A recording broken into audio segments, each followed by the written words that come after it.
All right, how's everybody doing this morning? Good. My name is Kevin, or Mr. Peace. You guys put your two fingers up for peace real quick. I'm going to open with some hip-hop, if that's cool with you guys. All right, here we go. Let's rock it. There we go. Mic check.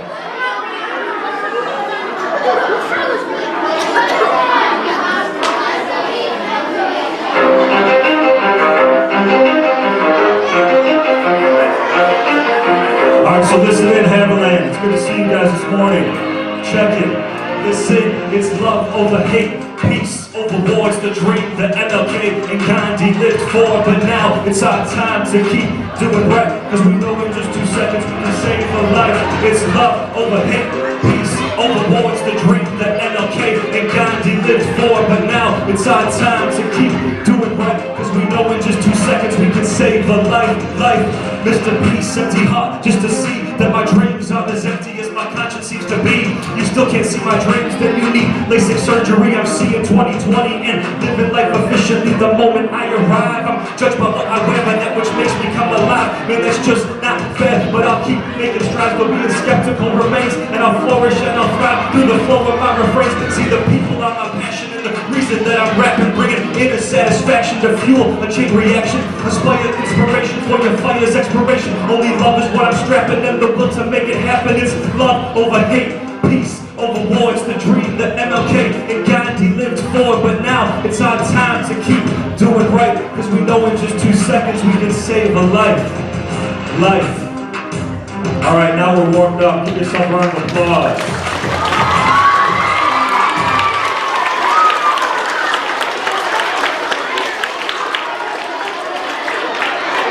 I'll give you 5, 4, 3, 2, peace. Thank you. So that's how I get up every morning, a different beat on my alarm clock, and I wake up and just start rapping. No, I'm joking. But it's awesome to be here with you guys to share my heart. I've gotten to talk to quite a few other schools here in Waterford, so I'm really happy to be here at Haviland this morning. My name is Kevin, or Mr. Peace. I'm actually a full-time youth pastor at a church in Milford, St. Mary's. But my off days, off weeks, I get to travel this whole country, and I get to speak to people from age 5 up to age 105. And before I begin my talks at any elementary, middle, or high school that I speak to, I'd just like to let my audience know that every single breath I take this morning is going to be worth your time. So the talk today has a lot to do with these two individuals, Mahatma Gandhi and Martin Luther King Jr. And the hook of my track that I just performed, or the chorus, said that it's love over hate, it's peace over war. It's the dream that MLK and Gandhi lived for. But now it's our time to keep doing right, because we know in just 2 seconds we can save a life.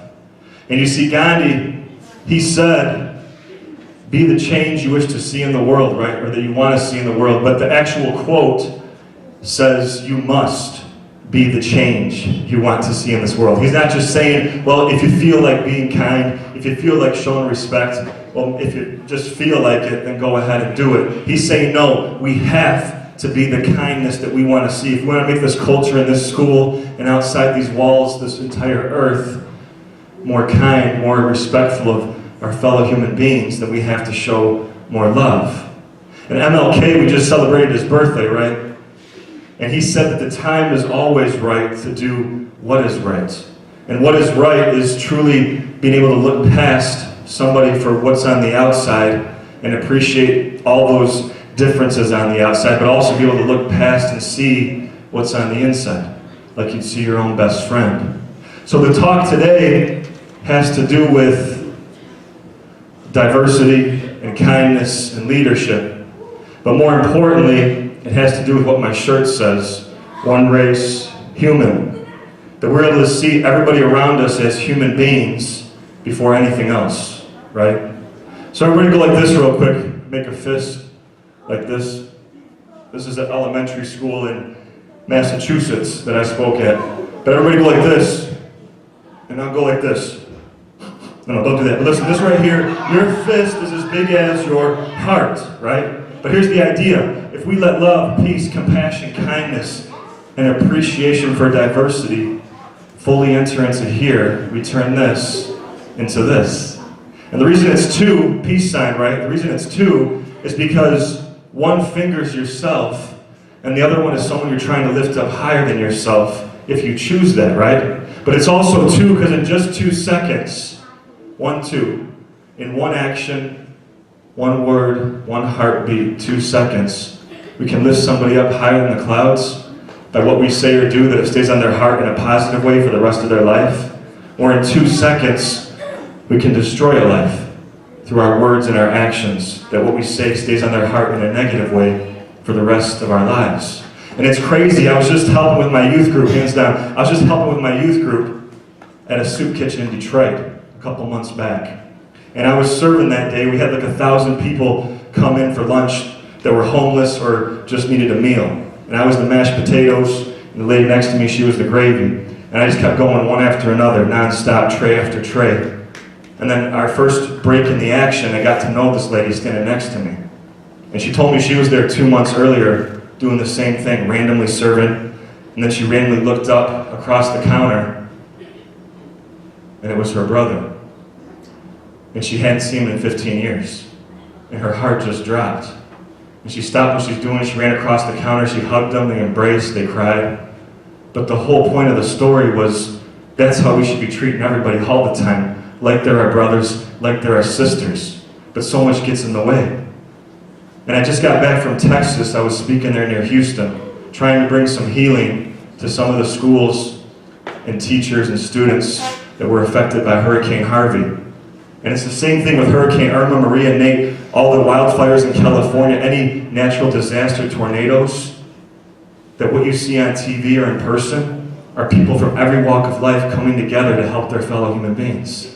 And you see African Americans, Caucasians, Hispanics, Asians, everybody coming to help each other during this crisis. But why does it have to take a tragedy, Haviland?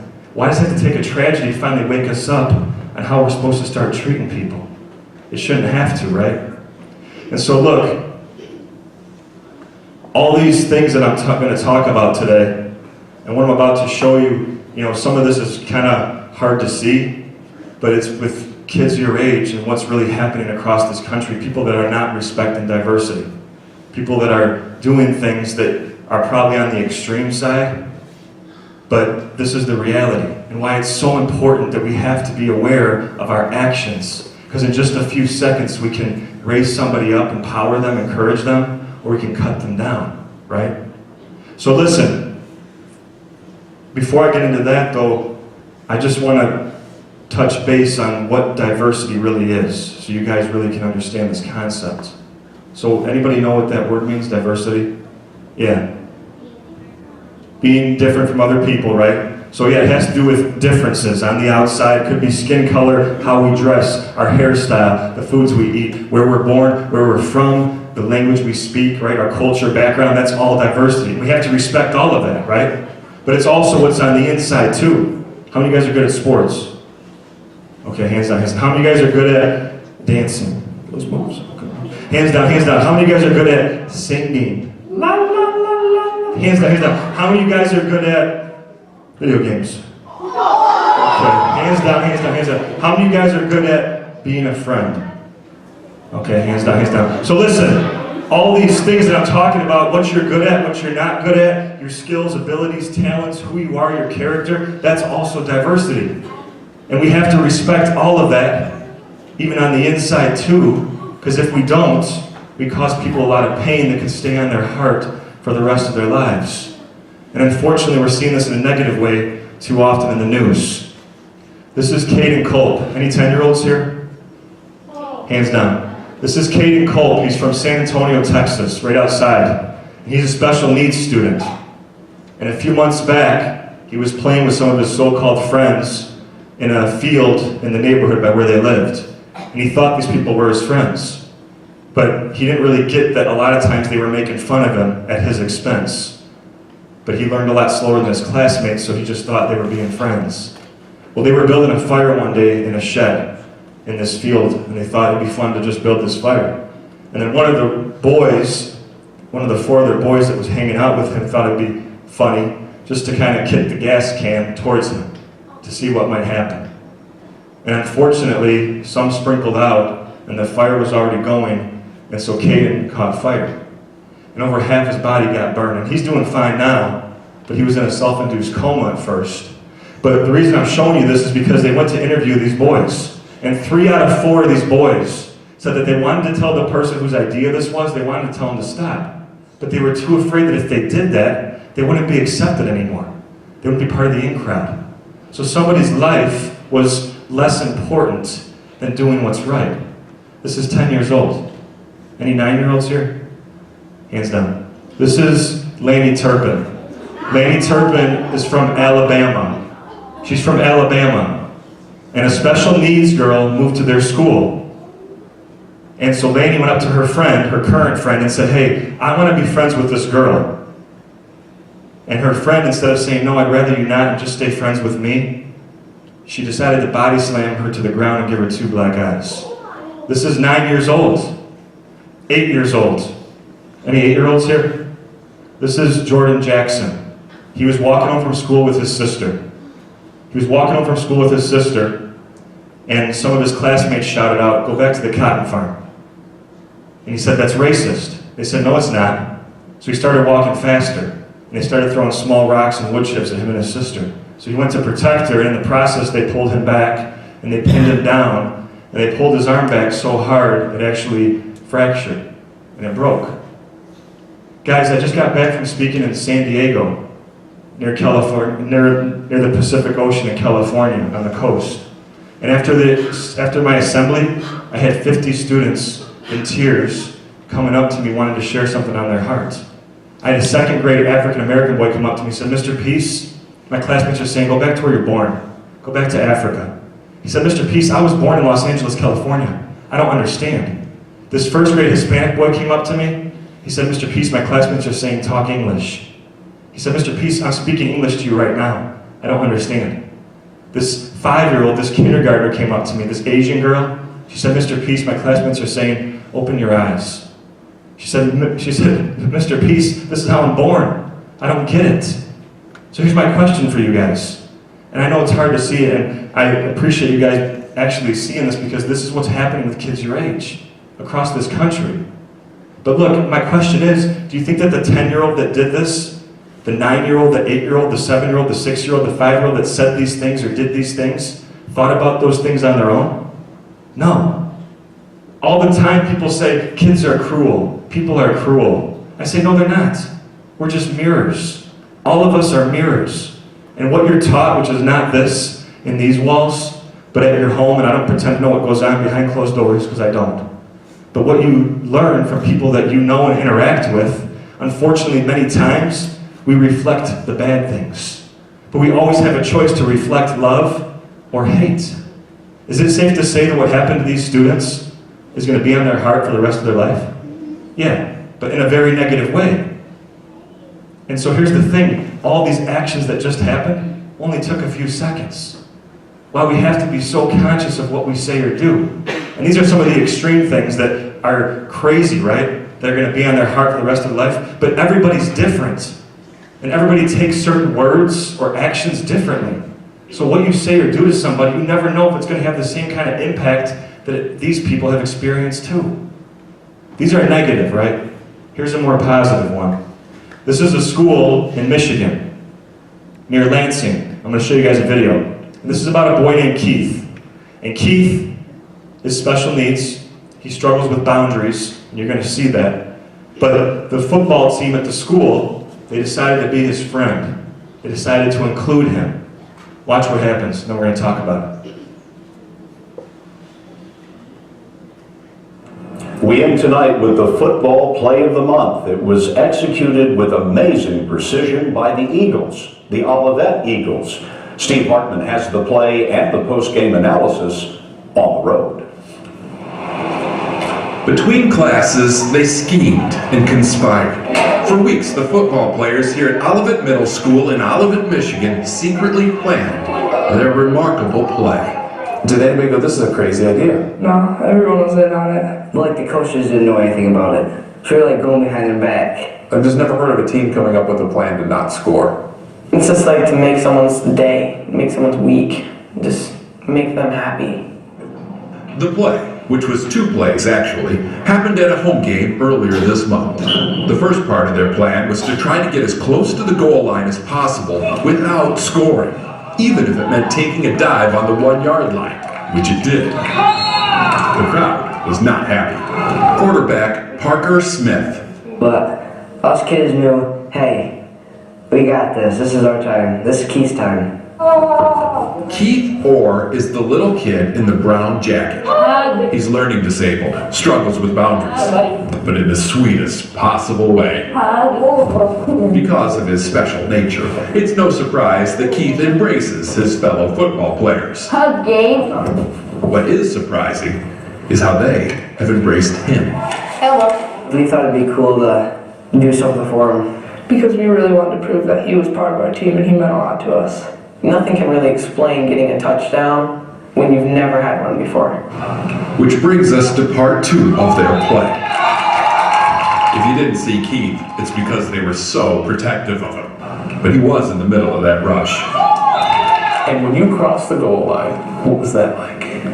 Awesome. It was like, did he just score a touchdown?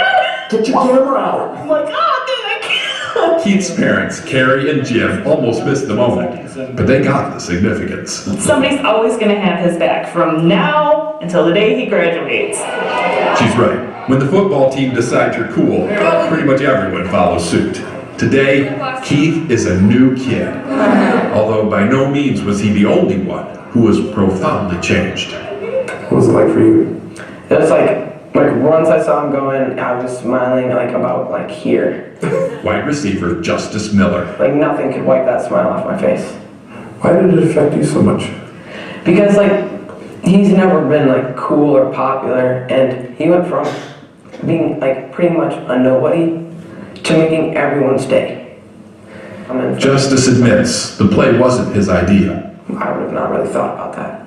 He says it never crossed his mind to give Keith any glory. Well, I kind of went from being somebody that mostly cared about myself and my friends to caring about everyone and trying to make everyone's day and everyone's life. Which may just make that touchdown the most successful football play of all time. Steve Hartman on the road in Olivet, Michigan. All right, give it up for Keith. So look, this is so cool because this football player, especially the quarterback, but the team in general, took a lot of courage to stand up for him like this. They took a dive at the 1-yard line, right? And so the quarterback's parents got really mad. But the whole team, all their parents, got really upset because the game was close and they needed a touchdown, right? They're like, why didn't you guys score? And the other team was like, hey guys, you had a open lane to the end zone, like why didn't you walk in? But hearts started to change. And they started realizing that who won or lost the game, it wasn't as important as including this human being into this world, making him feel welcome, right? And so not only did everybody start to accept him on the entire football field that day in the stadium, everybody at his entire school started to accept him from that day forward. All because of this one action that changed his life forever. And all of you guys have that same power, right? If you choose that. I had a kindergartner come up to me a few months ago, a 5-year-old. She said, hey, Mr. Peace, you won't believe it. I'm getting bullied. I said, when did it start? She said, 10 minutes ago. And at the time, I thought to myself, it's probably not bullying because it has to be over and over and over again. But guess what? A lot of states that I'm going to speak to now, like Texas, Wisconsin, they have new laws in their state that say if you do one action that intimidates somebody, makes them feel unsafe, hurts them physically, and this could be, or emotionally, and this could be something on social media or in person, if you do one action or one word or anything that really hurts their worth or makes them feel like they're worthless, that can be bullying. So it's starting to change, and you guys can see the impact of our actions, right? I got brought in to speak at an elementary school in Milwaukee, Wisconsin. And I'm going back there this weekend to talk to a few churches in the area. But this 5th grader came up to me after my talk, and I was brought in to help with the race bullying issue at their school. And he came running up to me after my talk, this 5th grader named Anthony, and he was crying. And he said, hey, Mr. Peace, I'm not really racist. I'm just alone. And it turns out he was the main reason I was brought into the school. He was the main instigator of all the bullying. And so, sometimes it's because we feel alone, and sometimes like with those stories, it's because it's out of a space of fear, that unfortunately who we fear or what we fear, many times we hurt, because we don't really get to know them. But why else aren't we kind? Why don't we show more human kindness? Why does bullying happen? What do you guys think? Yeah.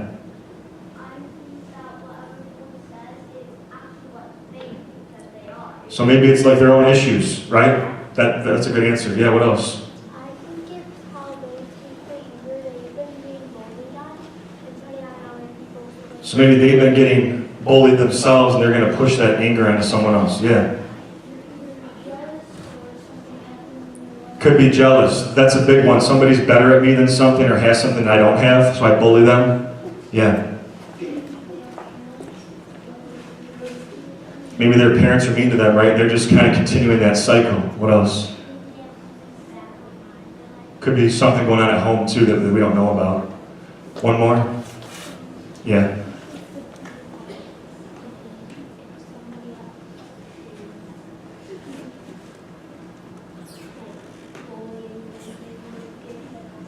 Attention too, right? So it could be just like for like trying to get a laugh too, right? Hands down, because we got to move on. But guys, listen, I've been to 20 states now, over 1,000 schools, over a million youth in the last 10 years. And the biggest reason I see why people don't show more kindness, why we bully, is because hurt people hurt people.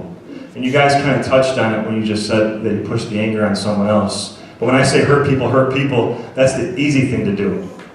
Where you get hurt, somebody says that you're not good enough, you're not pretty enough, you're not smart enough, you're not tall enough, you're not enough, and you believe those lies, then your heart starts to get full. But when we're first born, goo goo gaga, right? When we're first born, our hearts are kind of like this empty cup. Pretty much empty, we haven't had any pain yet, haven't experienced loss or hurt.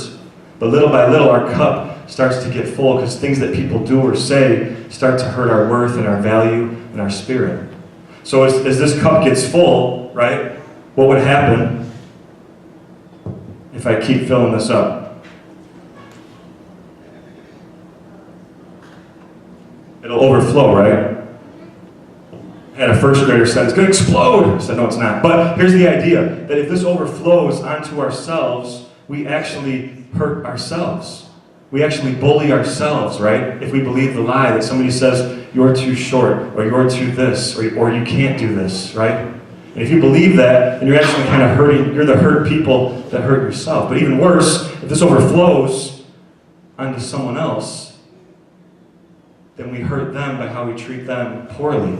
And we're seeing that too often in the news. And it's this dark color, right, to represent the pain. But I'm here today, guys, to tell you that no matter how full this gets, our hearts of hurt and pain and loss, there's always room for love if we let it, if we choose that. So it's true hurt people, but it's also true if we choose this.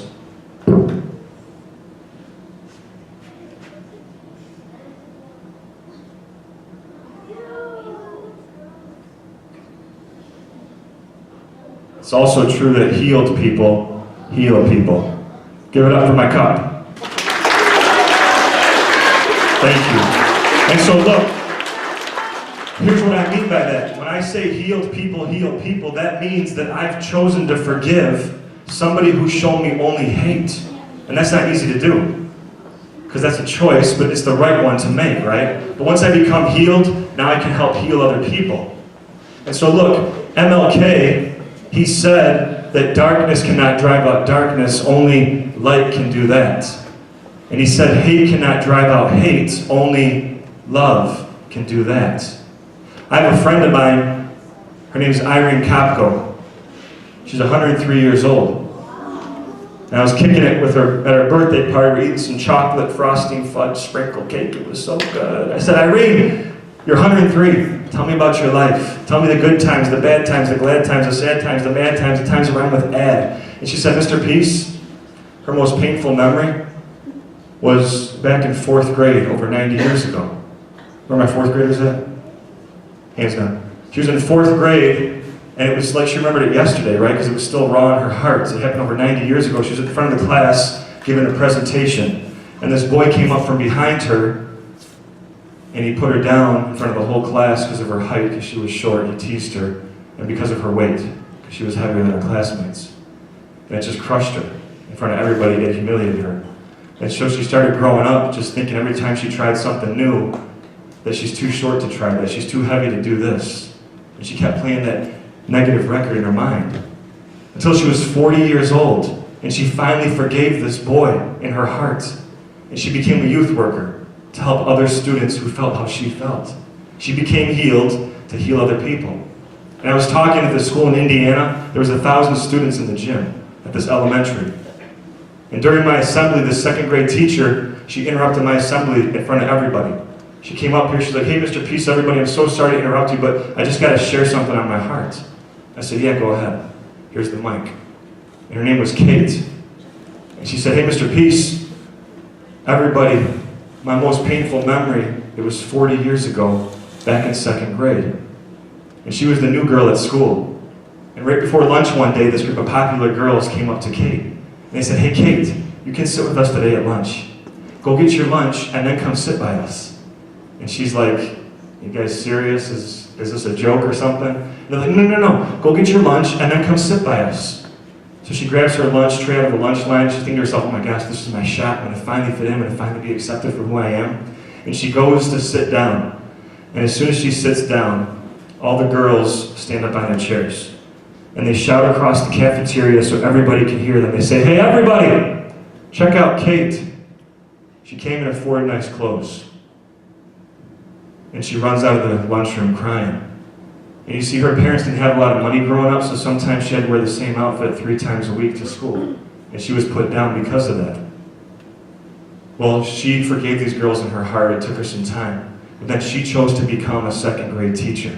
So that what happened to her, her most painful memory back in second grade, would never happen again to any of her students on her watch at her new school. She became healed to heal other people. And I had a 5th grade girl I just spoke in Illinois. Her name was Sandy. And she came up to me, and she was crying, and one of her friends was holding her. And she gave me this bracelet.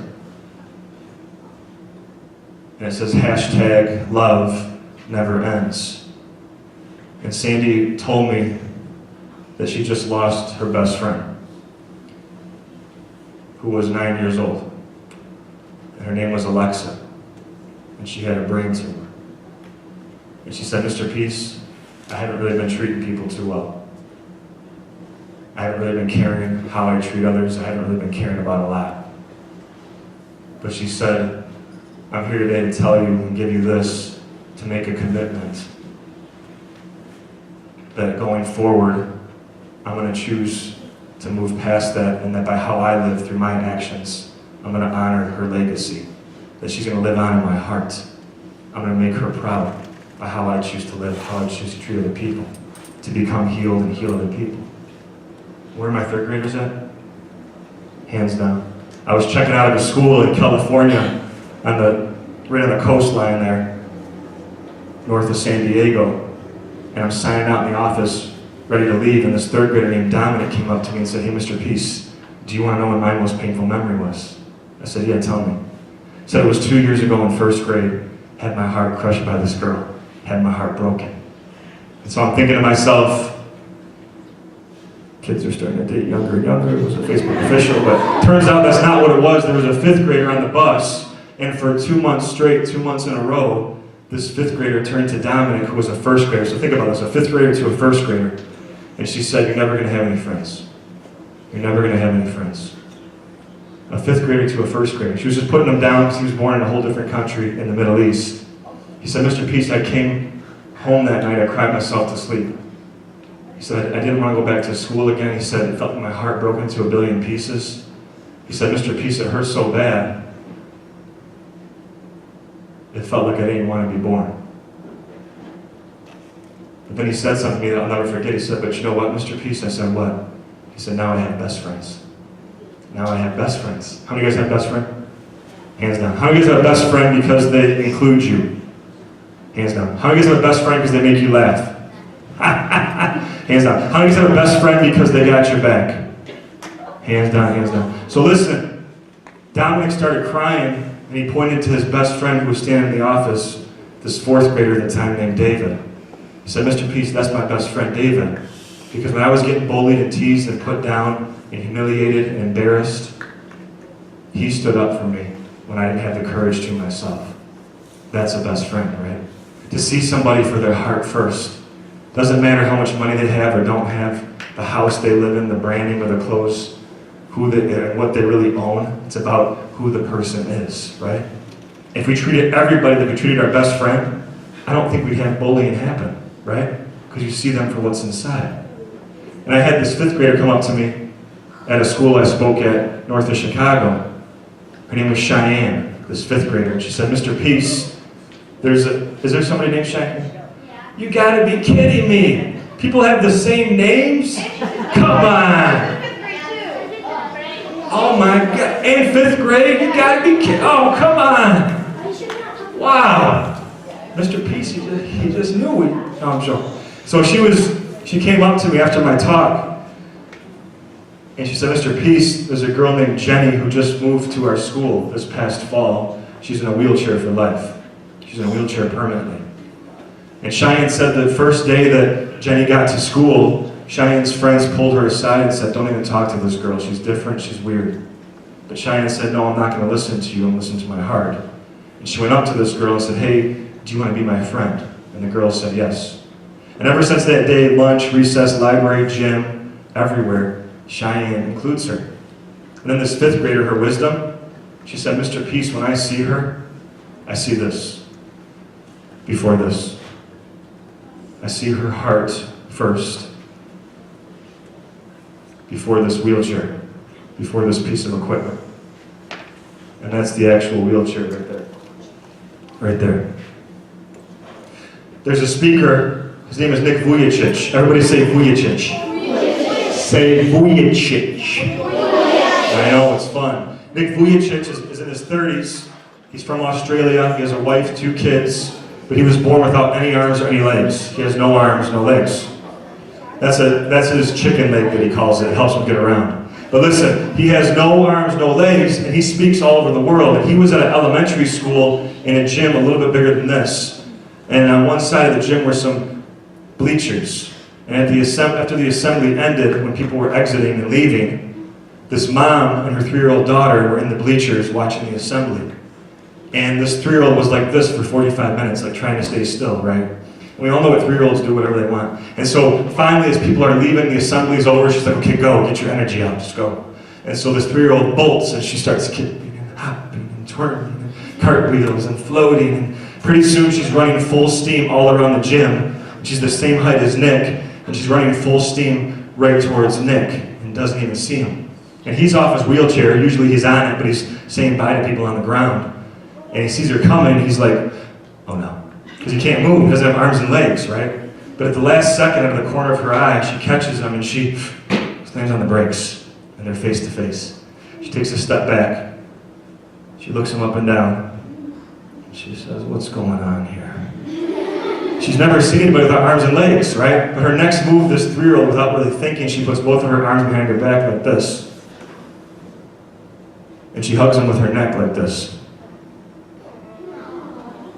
And it was so beautiful because she didn't care how tall he was, whether he had arms or legs, the branding of his clothes. All she cared about was this. And that's the only way he can hug, right? He doesn't have arms. But to see the heart first.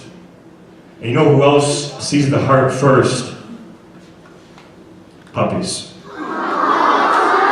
These are my wife and I's 3 puppies. Anybody have a dog here?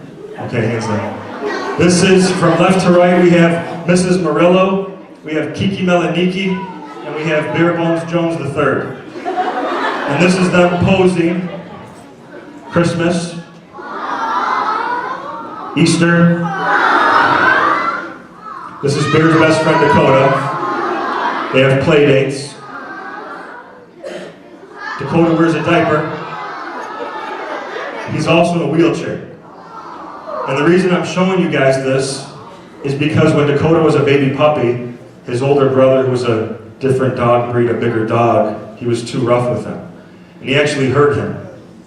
And he paralyzed his 2 legs. They don't work, just like Jenny. So he has to use this wheelchair when he can to help him get around easier. But the reason I'm showing you this is because do you think Bear cares 1 ounce that his best friend is disabled? No. All Bear cares about, and you guys that have dogs know this, that as soon as we say Dakota's coming over, he will run to the door like this and stay there for 2 hours. And not move until his friend gets to the door. And all of you guys, as soon as you get home today, after your half day, as soon as you guys get home today, I'm sure your dogs are going to come right towards you, lick you to death, kiss you, just hug you, show you all this love, right? No matter what. And that's the same thing that we're supposed to show too. This is Shane. Shane is 6 years old in this picture. This is his dog, Belker. And Shane was playing with his toys one day. And his parents came to Shane and at their house and they said, Shane, we have to talk to you, son. Belker's been getting very sick. And he's been suffering a lot. And we have to put him out of his pain. We have to put him to sleep. And he looks up from his toys and he says, okay, I understand. And he goes back to playing with his toys. And they're like, did he not just hear us? Like, why isn't he showing the emotion? What's going on? But they didn't think much of it, so they said, okay, well, we gotta get you after school today. We gotta go do this at the vet. So they pick him up from school, they go to the vet. And now the doctor's telling Shane what's gonna happen, that Belker's really sick. He's been suffering a lot, and he's not gonna have any more pain. He's gonna go to a better place now. And we have to put him down. And Shane looks at all of them and he says, okay, yeah, it's okay. And they're like, why aren't you crying? What's going on? He said, well, because I know why dogs don't live as long as humans. Because they've already understood the meaning of life. Unconditional love. It just takes us longer to figure it out. I mean, isn't that what we're all here for, is to show love without any conditions? I had a 3rd grader named Grace that came up to me after my talk just yesterday in Whitmore Lake. I was over there speaking at elementary school. And she was crying, and I held her. She said that she just lost her dog, Jakey, to diabetes. But she said, Mr. Peace, he's going to live on through me. That she understood that he taught her a lesson for his short time on this planet. To show love, unconditional love. And guys, that takes a lot of courage, right? Because look, for you guys to be able to stand up for other people and see them for their heart first and show them love, that takes courage. This is Jackson Bezant. Anybody seen Wonder? Hands down.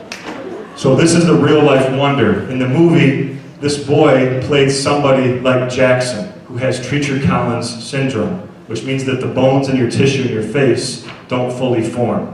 So it leads sometimes to disfigurement. Well, he was getting called crazy names at school: monster, freak, ugly, on a daily basis. He was 8 years old. And he came home. He came home and he told his dad that it was hurting so much, he didn't even want to be here anymore. That's what he was telling him. So his dad went on Facebook and social media, and he posted a video and a comment, and he said, can anybody send my son some encouragement? And students your age, 8, 9, 10 years old, some younger, some older, from all across this world, this country, they sent him videos to cheer him up, to tell him to stay strong, to keep fighting, to keep going. So people that he never met, people that were on the other side of the world, were having an impact on his heart. So your impact isn't always just within these walls. You guys could be having an impact across this planet if you choose that. And the next day, after that post, after all the happiness, he comes to school and a student still calls him those names: monster, ugly, freak. And so these 5 boys at his school stepped forward and they said, no, that's not how you treat people here. That's not going to work for us. And ever since they stood up for him, he's been accepted. And all of you guys have that same power. But that takes courage, because that means that you are risking getting bullied, teased, judged, embarrassed yourself just to include somebody else that otherwise wouldn't be included. But that's beautiful. And we also have to have the courage to stand up for ourselves. That's Jackson now. But I had a third grader that reached out to me, and his name was John. And he said 2 weeks after I spoke at his school, he got tripped by this bully in the hallway. He got tripped, and he fell down. And he told me he stood right back up, and he walked over to the bully. He shook his hand, smiled, and said, "Have a great day." And he walked away. And as the bully was shaking his hand, his mouth dropped. And everybody watching, their mouths dropped. Because they were expecting John to cry, or to run away, or try to fight back and fail. But he did the opposite. The thing that this person who was hurting needed the most, he showed him love. I can't guarantee bullying will stop here at Haviland. And I know what's going on. I was here for 20 minutes witnessing childcare this morning. And there were a lot of hurtful things that were being said.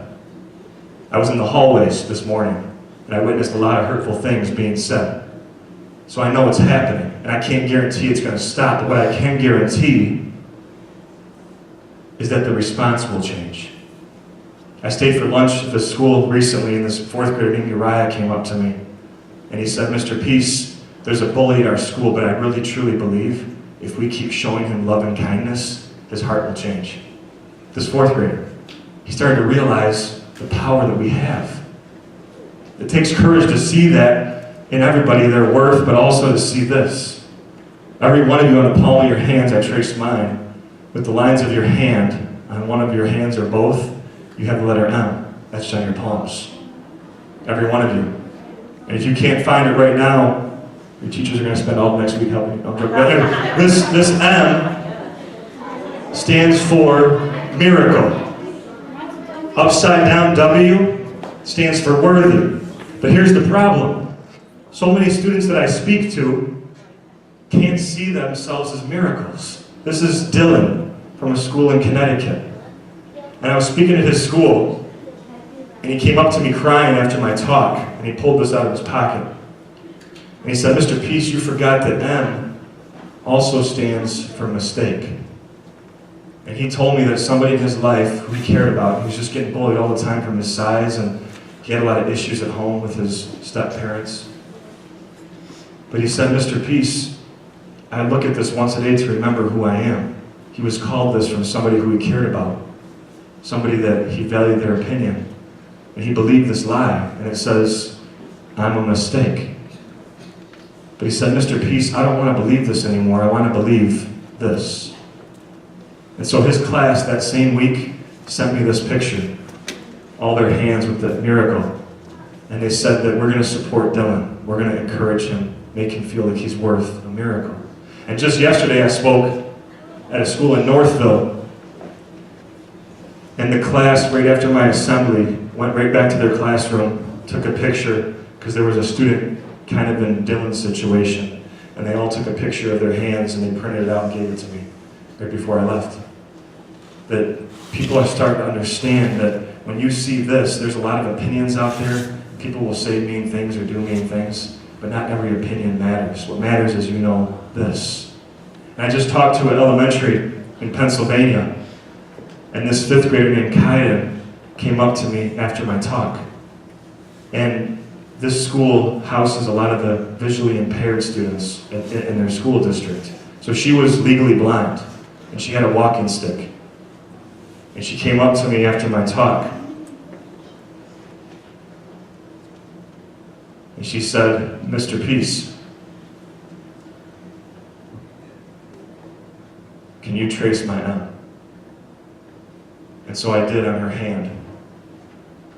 And she said, "That's the first time that I've ever felt like a miracle." And all of you guys have that same power if you choose that. And so look, we can all choose kindness. I've had the opportunity, and I'm heading back there in April, to visit Newtown, Connecticut, and a lot of other communities across this country that have had tragedies happen. And for those of you that don't know, your teachers will know more, but in 2012, there was a huge tragedy at this school, Sandy Hook, in Newtown, Connecticut. And 26 people lost their life to one of the worst school shootings in history. mainly elementary students. And so I came to bring some healing. And the whole focus at this school and this whole community is not about the tragedy. They want to focus on kindness. So the second grade class gave me this, they all signed this. And it says, one kind word can change someone's entire day. One kind word can change someone's entire day. Do you guys believe that? I mean, look, I believe that one kind word can save someone's life, right? If we choose kindness, and if we choose love. And I had this kindergartner, a lot of people write me like letters, and they give me a little piece of paper. I got thousands like this, but this is from a 5-year-old kindergartner named Lillian. And she wrote this little book. It says, "Thank you, Mr. Peace. Aim for the good days, not the bad days." And it says, "Love, Lillian." And on the inside, it's blank. And I said, "Why'd you leave it blank?" And she said, "Well, I did that on purpose, Mr. Peace." And I said, "How come?" And she said, "Well, because we choose good or bad. We choose what we're going to make our life. Whether we're going to show love or hate. It's up to us." This is a 5-year-old choosing love, kindness. If a 5-year-old can do this, we can do this as leaders, right? That's huge. I had this first grader, I came back for lunch one time at the school, and this first grader named Trey came up to me. He saw me in the cafeteria, he's like this tall. He's like, "Oh my God, Mr. Peace, my boy, come here, Mr. Peace." And so I came over there and I sat down next to him and I said, "Trey, what's going on?" He said, "Hey, Mr. Peace, do you remember when you came to our school a few weeks ago and you spoke to us about treating people with more love and appreciate diversity, respect, compassion?" I said, "Yeah." He said, "Well, I went home that night. I asked my dad to start treating me, my mom, and my sister with more love, respect, and kindness."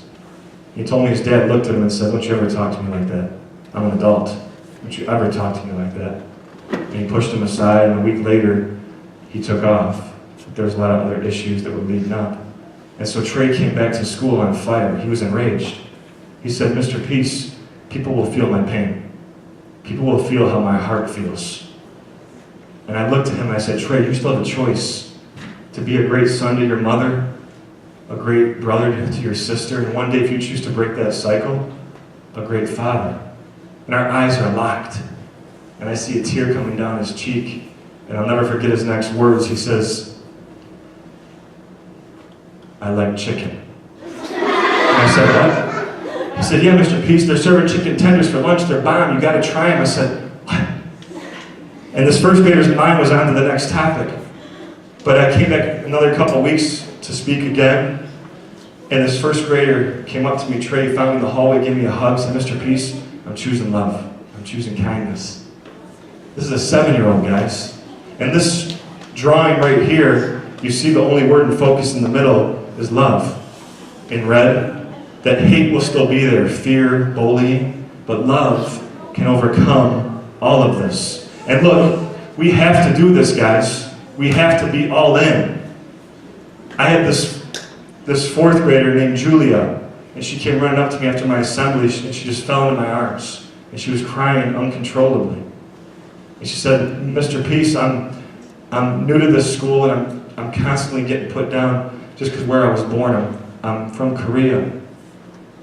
And she said the first day she got to school, she tried sitting down with this new group of people at lunch to make some friends, and she sat down, and as soon as she sat down, they all stood up, and they walked to a different table, and embarrassed her in front of everybody. So then she tried the other table, the second one, she sat down, and as soon as she sat down, they all stood up and walked to a different table, and humiliated her in front of everybody. So she tries the third table, and she sits down between this boy and this girl, and the girl looks at her and says, "You can sit here, you can stay." And the girl's name was Kamaya. And ever since that day, they're best friends. But what's even sweeter about this is now Julia, because she knows how it felt to be alone, she makes it her job every day to look for other people at lunch that might be feeling alone or sitting alone, to go and be their friend, right? And same thing on recess. They have a buddy bench. I don't know if you guys have that here or not. But the buddy bench, right, she looks for people that are sitting there that might be alone or need somebody to come play with them, right? Like the school safeties or ambassadors do, and some of you leaders can all do, if you choose this. And it's crazy. I just spoke at this school, and I had these two girls, Anaya and Mackenzie. They were 5th graders. And they started a Mr. Peace Club. I said, what's that? They said, well, it starts today, Mr. Peace, right now. And you write your name down and the date you joined, and you write down people that you think need a friend, or need help, or just need some love. And you go and be their friend at lunch, at recess, throughout the day. They're up to 50 members in their group. I just spoke there a few weeks ago. It's changing the whole culture of their school. And other schools, they've been forming kindness clubs. It doesn't have to be called that. Some of them with their school acronyms, sometimes their school mascot, like the Eagle Club, and they are choosing to change the entire culture of their school. And it starts with you guys, because you're the older students. They all look up to you. So if you want more peace and love and compassion and respect to happen here at Haviland, then you have to be the lead, right? I had this 8th grader named Kellen come up to me after my talk. He was tall as me, 6'3", 6'4" on my good days. And Kellen came up to me and said, Mr. Peace, there's a girl named Sarah. She moved to our school 2 weeks ago. She's got 3rd-degree burns all over her body. And he told me that Sarah and her mom got trapped in a house fire, and the house burned down, but they made it out alive. So she got to this new school because they had to switch school districts and find a new home. And her first day at this new school, at Kellen's school, she walks in the gym. That's where they all meet before the bell rings. And she walks through the doors and everybody's staring at her and her burns. And Kellen looks at her and everybody's watching Kellen's move. Because he's the tallest kid in school by far, most athletic, most popular, school quarterback. And he walks up to her, he walks up to Sarah, and he says, hi. And then he says, you're with me. Which meant, nobody will pick on you, nobody will tease you, nobody will bully you. He could have went up to her and called her ugly and all these names and made her feel like she was worth less, but he didn't. He chose a higher path. He used his power to build up instead of destroy. And all of you guys out here, and I know who you are, the ones that have more power and influence and popularity, you can either use that power for good or for bad. And I get heart vibes, so I know who you are. But it's up to you to choose that, right? So look, if something I shared today touched your heart, can you raise your hand? Thank you. Hands down. So I had about 45 minutes with you guys. If I can touch your heart in 45 minutes, you think about the impact you can have on someone's heart, on their life, over a whole school year, a whole lifetime, right? And that means if something touched your heart, you have a big heart, but also you've been given a gift. Now it's up to you to go share that, by how you choose to treat other people. All these bracelets I wear, I pick about 10 or 12 to put on before every talk. And these become my armor and my strength. And I have thousands of these. This is one of my bags.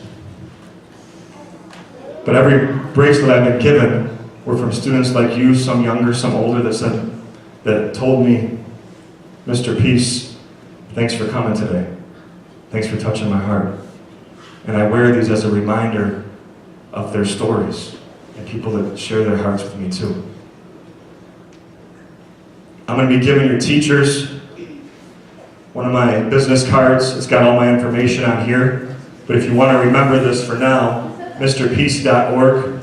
You guys can find me on Instagram there, YouTube, Twitter, Facebook. Mr. Peace Geese. Why geese? Why not?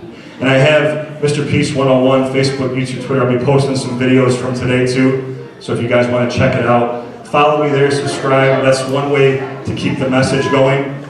On the back side, you can download my music. You guys can go to the website. All of it's on my card there, okay? And if you guys choose to email me, if we don't have time to talk today, if you guys choose to send me a message or DM, I don't always get back to you right away, but I always get back to you. That's my promise. And I don't have all the answers. I just try to reflect what you guys know, that you guys are beautiful, you guys are miracles, and you guys already touched my heart. And I've seen some tears today, but that's okay. Because tears are strength, and they're the sweat of our strength, and they're the start of healing and feeling again, right? That means that you're starting to get past some of that pain that you've pushed in your heart. And once you get past that and feel, now you can be all in to help heal other people, right? You can also continue the message. I got these shirts, the One Race Human with the peace sign, and these are in different colors and sizes on the store on my website. I also have these shirts that say, keep your head up, upside down on purpose. So if you're feeling down or look down, it says, keep your head up. And you guys can keep the message going with CDs, DVDs, all that stuff, that route. But I want you guys to more importantly continue the message by how you choose to treat other people, by how you choose to live. A lot of schools too, and I'm going to send these ideas as follow-up resources to the teachers to keep the conversation going. Some other videos to talk about what we talked about today. But this started with a school in California. This is a kindness pledge. It's a school-wide pledge. Everybody in the school, every student traces their hand. And they put the M on there for miracle. And they put their name. And they put a positive note of what they're going to do every day to show more kindness, to show more love. Whether it's meeting a stranger, holding the door for somebody, just getting to know somebody different. All those things that we can do to make this world and this school a kinder place. Then you make it into a giant peace sign, all your hands, and put it in a high traffic area so everybody can see it every day and remember what we talked about here, right? I'm going to close with some hip hop because that's what I do. I get all my skills from your principal.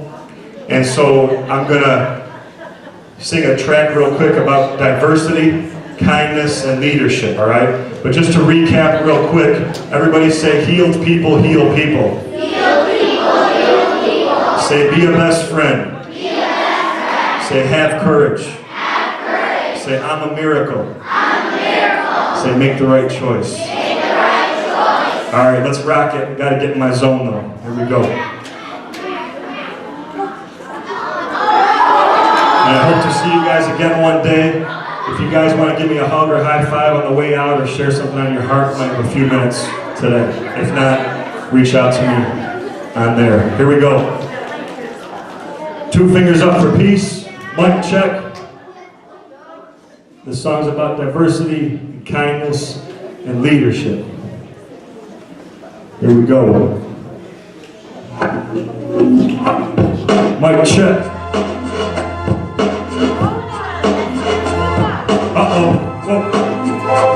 It's moving through me. The music. Listen in, Haviland. Check it. Here we go. Listen. Diversity. Have to respect what's on the outside. So do it, please. Cause we're all human beings. Yeah, here at Haviland Elementary, we appreciate the dignity of everyone. Yeah, diversity is fun. Yo, it's all so important and it's cool. It's what brings life to our school. We have to open our hearts, yeah, we must, to others who are different than us. Cause sometimes our closed minds, they bend, shield us from meeting new friends. Only cause you only look at skin color and don't care about what's within. But no matter who you are or how you look, you just gotta pay attention to this hook. So Haviland, hey, I'm saying here is the deal. I'm saying diversity. Have to respect what's on the outside. So do it, please, cause we're all human beings. Yeah, here at Haviland Elementary, we appreciate the dignity of everyone. Yeah, diversity is fun. Listen, when I say peace, you all say in. Peace. And when I say peace, you all say out. Peace.